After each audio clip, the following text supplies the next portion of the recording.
Pagi ini aku sedang membantu Pak Helmi untuk memanen madu kelanceng di Desa Lempuyang, Majalengka, Jawa Barat. Ada beberapa jenis madu kelanceng, Lur. Yang ini namanya madu kelanceng Itama. Madu kelanceng Itama ini tingkat produksinya paling cepat dan banyak, Lur. Biasanya panen dilakukan pada rentang waktu 1 hingga 2 bulan sekali. Jenis madu ini dihasilkan oleh lebah kecil yang disebut dengan lebah Trigona Itama. Lebah ini tidak menyengat, melainkan hanya menggigit. Namun gigitannya juga tidak melukai kulit.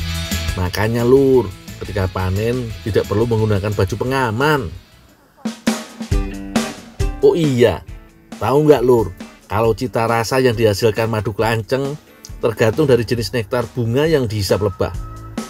Salah satu yang paling lazim digunakan adalah bunga matahari. Madu yang dihasilkan dari lebah yang mengkonsumsi nektar bunga matahari biasanya cenderung manis. Sedangkan yang mengkonsumsi nektar kelapa biasanya akan memiliki cita rasa lebih asam.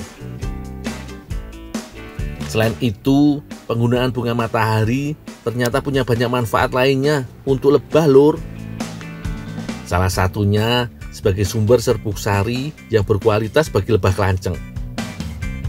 Serbuk sari dari bunga matahari dipercaya bisa meningkatkan kesehatan lebah dan memperlambat penurunan populasinya. Karena serbuk sari bunga matahari mengandung lemak untuk memperkuat sistem kekebalan tubuh lebah, sehingga lebah yang mengambil polen dari bunga matahari umurnya lebih panjang. Dul, udah, biar saja aja yang lanjutin. Dul ke rumah aja ya. Oh, biar saya bawa dulu ke rumah ya, Kang ya. Terima kasih, Dul.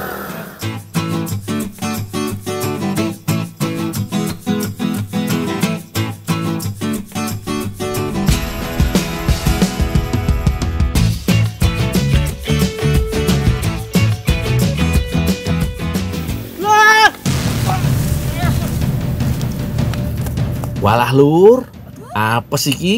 Sampai kepleset aku ngeliatin senyum Teh Ocha yang manis gitu. Aduh, mana madunya tumpah semua. Piye toh? Kamu kenapa bisa jatuh, Dul? Itu teh meleng teh, tebingnya ambrol.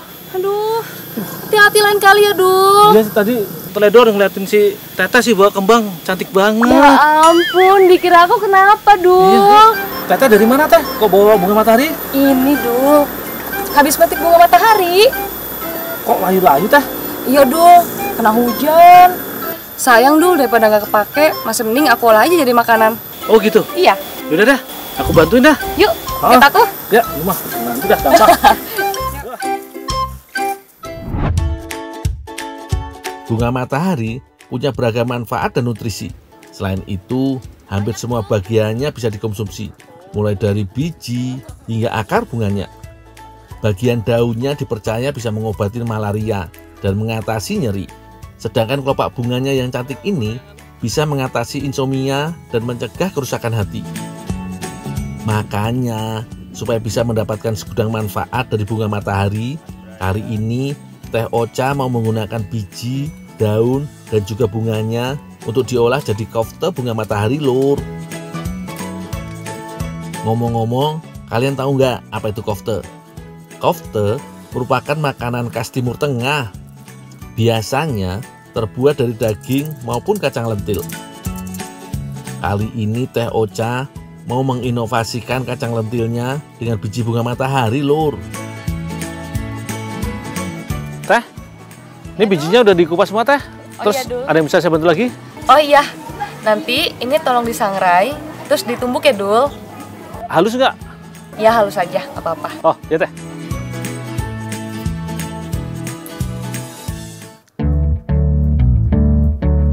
Setelah dikupas, biji bunga matahari harus disangrai terlebih dahulu, baru kemudian ditumbuk hingga halus.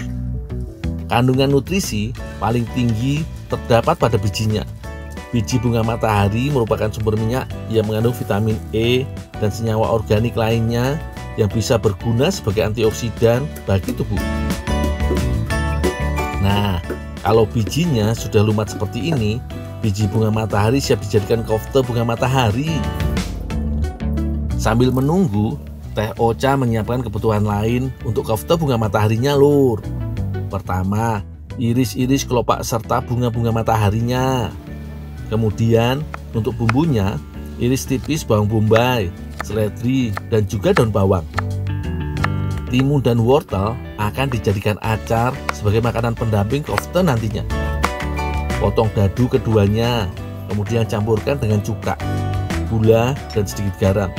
Biarkan hingga layu, Lur.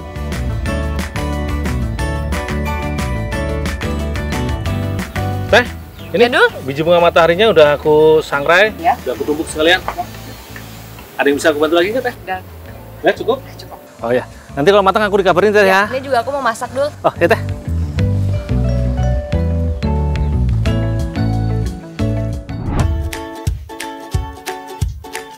Biji bunga matahari yang sudah ditumbuk kemudian dimasak bersama dengan air dan tepung bulgur. Aduk terus hingga airnya menyusut dan biarkan masak sebentar. Sambil menunggu, tumis bawang bombay, daun bawang, dan seledri.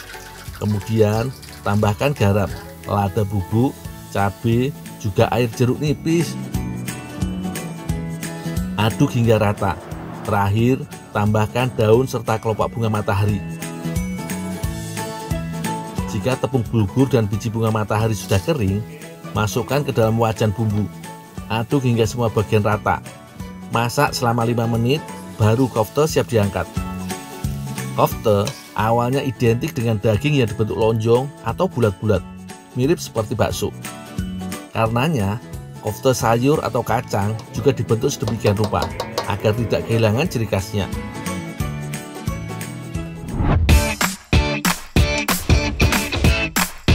Memang spesial iki, kofte bunga matahari yang memiliki segudang manfaat. Warna dan bentuknya juga apik toh, Lur. Aku nggak sabar mau incipi. Wih, jos gandos iki, Lur. Rasanya pedas, asam gurih.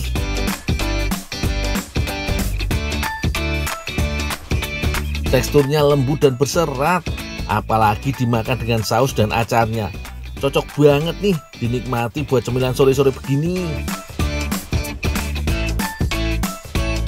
Ya wis yuk, Teh, Kang, tambah lagi.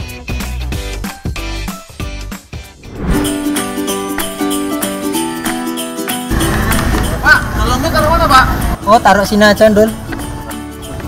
Langsung macul itu. Oh, ya.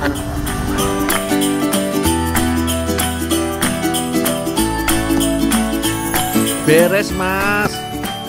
Sambil bantu-bantu menanam bibit di kebun Pak Mardi, aku mau sekalian belajar budidaya jambu kristal. Pak, saya antar jambu dulu ya, Pak ya. Iya, sana.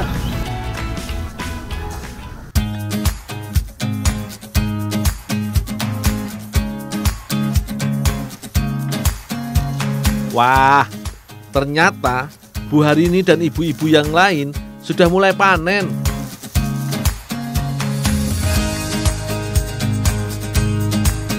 Sejak ditanam, jambu kristal tidak dibiarkan berbunga dulu. Harus ditunggu sampai setahun, karena batang tanaman belum cukup kokoh untuk menopang buah.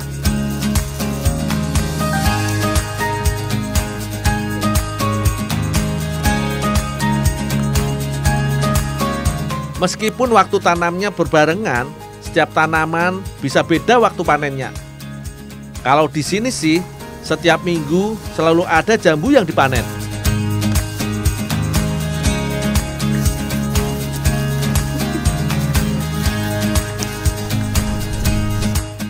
Bu, mana Bu jambunya yang mau diantar, Bu? Ini Dul yang mau dibawa.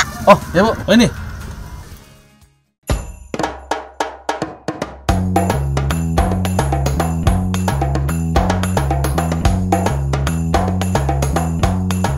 Mel, ini jambunya langsung aku serut aja ya. Oh iya Dul, yang banyak ya. Oh, ya Kak.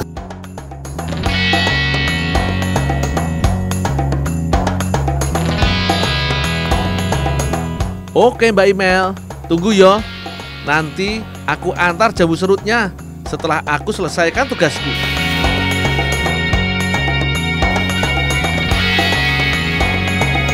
Pembungkus ini untuk melindungi jambu dari serangan hama lalat buah. Nah, Kertas di dalamnya untuk menjaga kelembapan yang tinggi karena plastik pembungkus.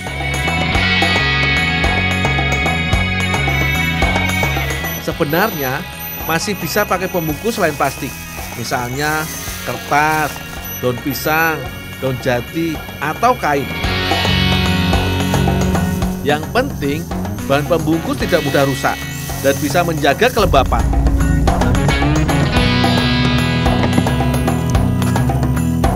Oh iya, hampir lupa. Aku harus menyisihkan beberapa buah jambu untuk Mbak Imel.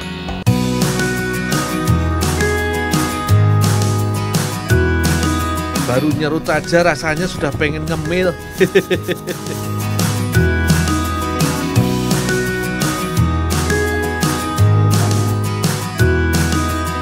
Jambu kristal memang enak dan menyegarkan kalau dimakan langsung. Tapi kalau diolah dengan bahan makanan lain, kayaknya oke juga ya. Pak, saya ke tempat Kak Imel dulu ya. Oh iya, Dul.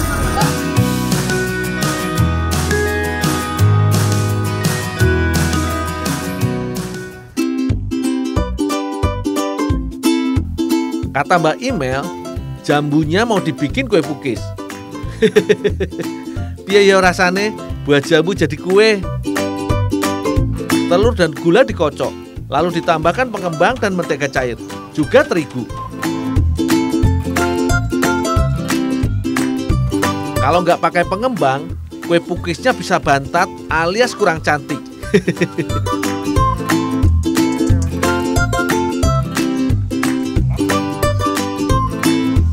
Oh iya, rasa manisnya juga bisa ditambahkan dari susu cair.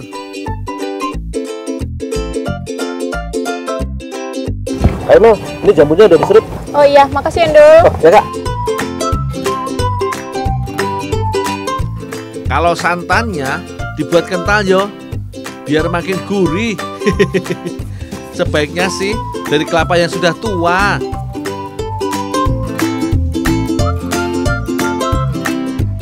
Sebaiknya jambu serut jangan terlalu berair, soalnya bisa membuat adonan terlalu cair. Hasilnya kue pukis kurang bagus.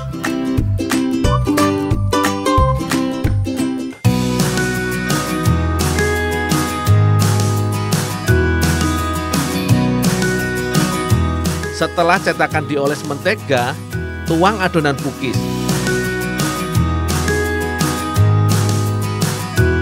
Jangan terlalu penuh, karena nanti kuenya mengembang. Kalau sudah, tutup cetakan supaya matangnya rata.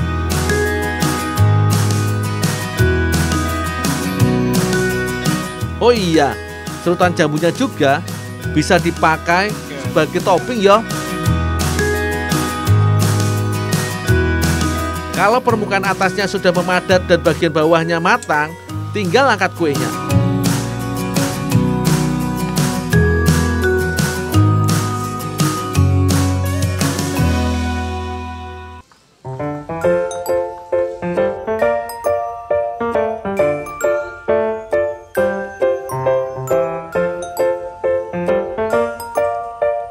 Piye, ciamik toh? Siapa mau? Aku yo jelas pengen. Selain penasaran sama rasanya, aku juga kelaparan.